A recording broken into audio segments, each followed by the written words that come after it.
আসসালামু আলাইকুম। আরেকটা সুন্দর দিনের শুরু। তো আমি নাভিয়াকে নার্সারিতে দিয়ে এখন বাসায় চলে যাচ্ছি। আসলে নাভিয়ার নার্সারিটা আমার বাসার একদম পাশেই, তাই বাসার জামাকাপড় পরেই আমি ওকে দিয়ে আসি। আমার আর নতুন করে এক্সট্রা করে জামাকাপড় চেঞ্জ করে তারপর যেতে হয় না। তো আজকে সুন্দর একটা দিন কাটবে, কারণ আজকে বাংলাদেশ থেকে আমার চাচা শ্বশুর চাচি শাশুড়ি এসেছে। তাদের বাসায় ডিনারের দাওয়াত আমাদের সবার। তো আজমি আসার পরে তারপরে আমরা সবাই রাতের বেলা যাব আমার দেবরের বাসায় চাচা শ্বশুর চাচি শাশুড়ির সাথে দেখা করতে। কই যাও? মেয়েকে আনতে। কাজ থেকে আসতে আসতে ঘরে কি যে গরম। অরেঞ্জ খাও। কাজের ওখানে গিয়েছি, বসে বসে অনেক অরেঞ্জ আপেল বানানা খাইছি। খুব গরম, আবার হঠাৎ গরম পড়ে গেছে। চাই না শুধু উইন্টার আসুক। তো এখন আমি আর আজমি চলে যাচ্ছি নাভিয়াকে নার্সারি থেকে নিয়ে আসার জন্য। দুইজন একসাথেই যাই।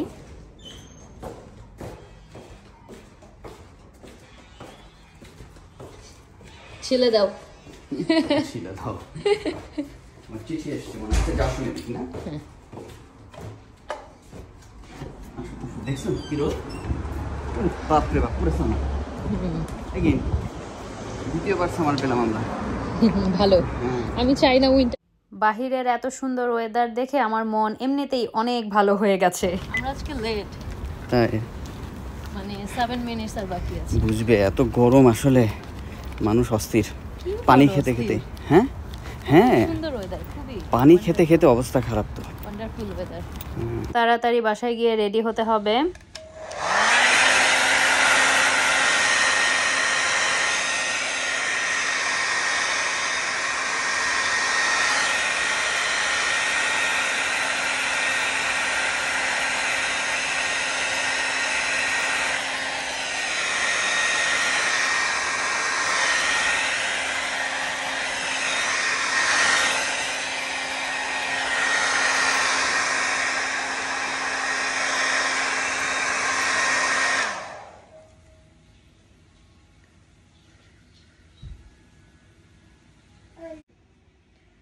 তো এই তো আমি চুল ব্লো ড্রাই করে একটু, মানে হেয়ার ড্রাই করে একটু ব্লো ড্রাই করলাম। এখন আমি চুল একটু ওয়েভি করব।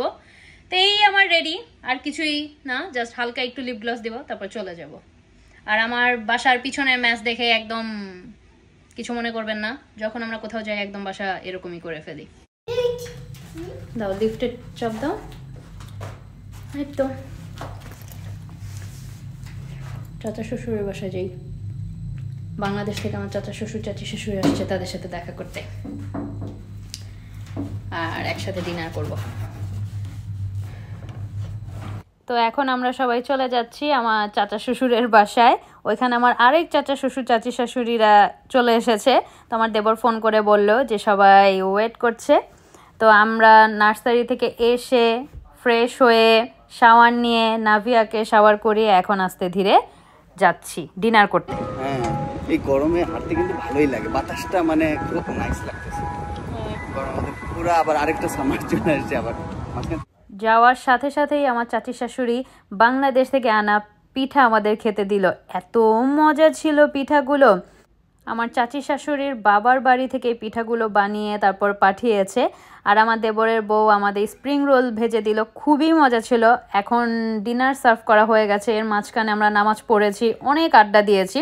ও অনেক মজার মজার খাবার রান্না করেছে, একদম প্লেন ভাত, ভর্তা, চিকেন, শাক, তারপরে ডাল, শুটকি ভর্তা, মানে একদম বাঙালিয়ানা খাবার, যেইটা একদম মন ভরে ইচ্ছা মতো পেট ভরে ভাত খাওয়া যায়। বেগুন ভর্তাও ছিল। তারপরে ডেজার্ট পাকা পেঁপে, এই পেঁপেটা খুবই মিষ্টি ছিল। আর আমরা ট্রাইফল নিয়ে গিয়েছিলাম, আম কেটে দিয়েছে। তো আমরা খাওয়া দাওয়া করে আড্ডা দিয়ে এখন অনেক রাত হয়ে গেছে, বাসায় চলে যাচ্ছি, কারণ পরের দিন আবার আমার অনেক কাজ আছে। তো বের হওয়ার পরে আজমি আমাকে চাঁদ দেখাচ্ছিল, বললো যে অনেক সুন্দর একটা চাঁদ উঠেছে। আর আমরা এতটাই খেয়েছি, একদম নড়তে পারছিলাম না, কিন্তু একটু হাঁটতে ভালো লাগছিল। তো আজকে এই পর্যন্ত। আল্লাহ হাফিজ, আসসালামু আলাইকুম।